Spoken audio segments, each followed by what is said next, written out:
Jadi zahir hadis ini menunjukkan bahwa yang paling pantas dan layak untuk menjadi imam adalah orang yang paling bagus dalam bacaan Qur'annya.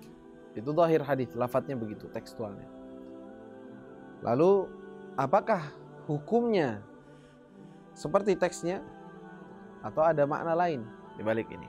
Ya. Artinya kalau seandainya ada beberapa orang, ada orang ini orang awam, ini orang Qur'annya bagus, bacaan Qur'annya, tajwidnya, makharijnya itu bagus, ya, atau hafalannya Qur'an banyak. Ada orang hafalan Qur'annya nggak terlalu banyak, bacaannya bener, semuanya pasti harus bacaannya bener, itu udah nggak bisa. Kalau yang nggak bener bacaannya nggak bisa. Cuman siapa yang didahulukan? Ada orang hafal Al-Quran atau banyak hafalan Al-Qurannya, ada lagi tidak banyak hafalan Al-Quran tetapi dia lebih alim dari orang tersebut, faqih, ngerti hukum fikihnya, ya.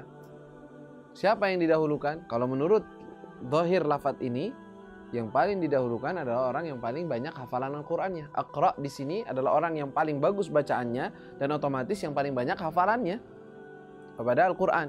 Itu lafadz hadis. Dan hukum tersebut di mu'tamad ataupun dianggap sebagai rujukannya oleh mazhab Imam Abu Hanifah dan Imam Ahmad. Ya. Imam Ahmad dan Abu Hanifah mengambil bahwa orang yang paling pantas untuk menjadi imam didahulukan adalah orang yang paling banyak hafalan Al-Qur'annya dan paling bagus bacaannya. Itu menurut Imam Abu Hanifah dan Imam Ahmad. Walaupun ada orang yang lebih faqih dari mereka, lebih alim ilmu fikihnya dibandingkan mereka, ya, tetap mereka yang dimajukan.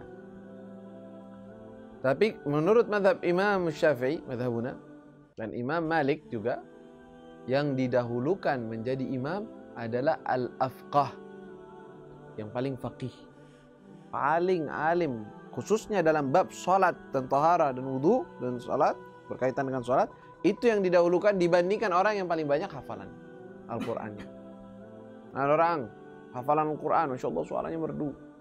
Satu lagi biasa aja hafal, juz amma dia hafal, ngerti baca Al-Qur'an, ngerti hafalannya ada, tapi dia faqih, ngerti ilmu fikihnya. Dia dulu, dia yang lebih layak untuk menjadi imam dibandingkan yang lebih banyak hafalan Qur'annya menurut mazhab Imam Syafi'i dan Imam Malik. Kok bisa?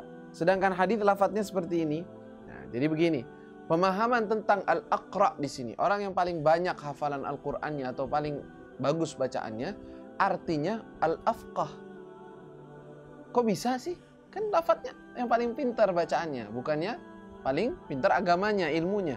Iya, karena dahulu di zaman sahabat, orang yang paling pintar atau paling banyak mengambil Al-Quran, itu yang paling alim di antara mereka.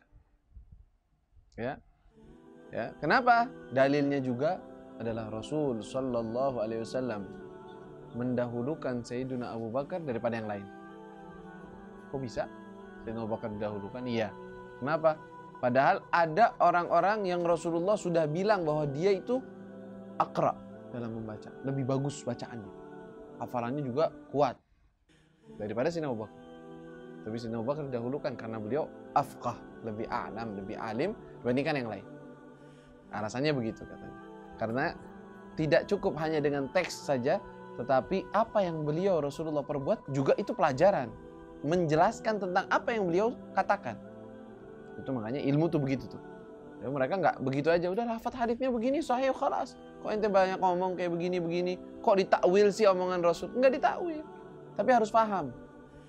Paham dengan benar. Nah, dan Imam Syafi'i bukan sembarangan begitu aja, enggak, saya maunya gini. Walaupun lafadz Nabi begini, walaupun emangnya dia mau nantang Rasulullah? Nggak ada yang berani, nggak ada yang bisa. Rujukan mereka semua Rasulullah.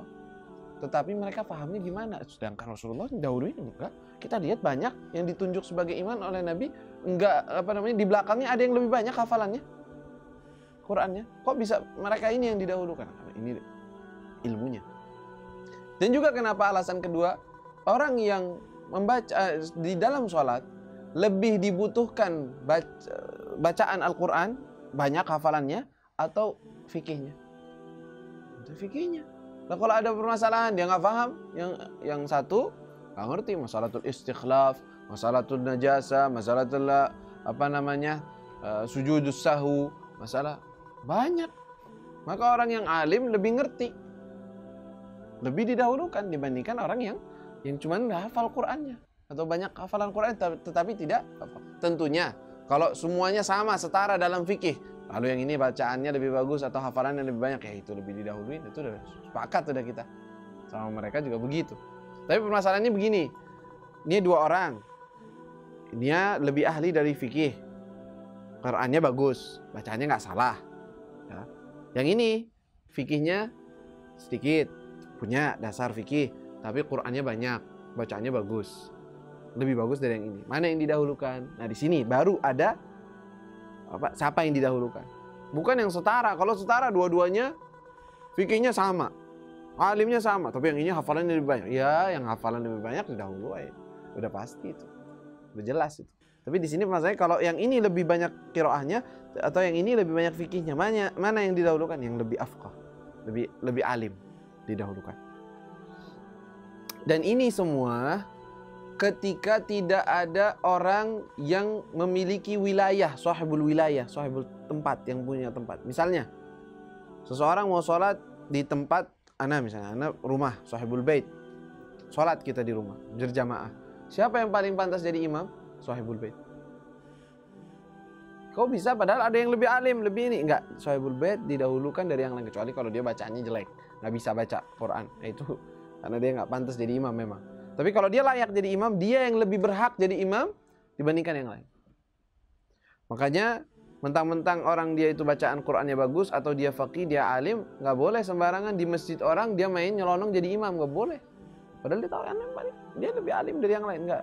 Imamur ratib atau yang sudah ditunjuk sebagai imam, dia dianggap sahibul wilayah, sahib tempat, yang punya tempat. Maka dia yang lebih pantas untuk jadi imam. Jadi di sini lepas dari kategori siapa yang didahulukan, walaupun dalam fikih nanti ada kriterianya panjang banget, sampai ada perbandingan siapa yang faqih, udah aqra. Kalau udah sama-sama setara, mana yang lebih yang nasabnya Arabi dibandingkan yang bukan Arab, itu didahului. Kalau bukan begitu, dari sisi ini bahkan nanti ada yang sampai siapa yang lebih bagus tampangnya atau lebih bagus suaranya. Kalau semua sama, walaupun kayak gitu jarang ya. Maksudnya mereka sampai sedetail itu menyebutkannya, di dalam kitab-kitab fikih disebutkan. Walhasil bahwa permasalahan siapa yang berhak jadi imam ini semua terlepas kalau seandainya ada imam ratib, imam yang sudah ditentukan oleh tempat situ. Kalau sudah ada, udah dia yang paling berhak. Walaupun di belakangnya ada yang faqih, ada yang ini, dia memang dia sudah ditunjuk. Ya, yang punya tempat, begitu juga yang punya tempat yang paling berhak, walaupun ada orang yang lainnya. Ya, ada hadis yang lain tuh menyebutkan seperti itu. Nah ini kalau seandainya tidak ada, nah siapa yang didahulukan di sini? Disinilah patokan hadis ini. Ya ummul qauma, menjadi imam suatu kaum. Ya, aqra'uhum lil Quran, yang paling pandai di dalam permasalahan atau membaca Al-Quran. Dan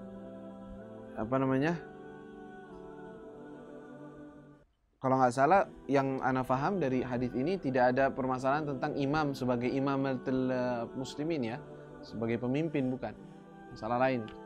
Ya ummu di sini jadi imam sholat. Jadi artinya hadisnya yang berhak menjadi imam sholat adalah orang yang paling pandai membaca Al-Quran, yang paling bagus bacaannya dan paling banyak hafalannya. Itu lafadz hadisnya. Tapi maknanya adalah kalau dalam mazhab Imam Syafi'i dan Imam Malik adalah yang paling afqah, paling alim, paling berilmu, yang mengetahui. Itu lebih didahulukan dibandingkan hanya banyak bacaannya saja. Tapi mazhab Imam Ahmad, mazhab Imam Abu Hanifah, mereka ngambil lafadznya secara zahir. Udah yang paling pinter bacaan Qur'annya dia aja yang maju. Nah, orang pengen dengar bacaan Quran di dalam sholatnya. Kullun ada dalilnya, semuanya pakai dalil. Hakala. Wallahu taala alam. Cukup dulu satu.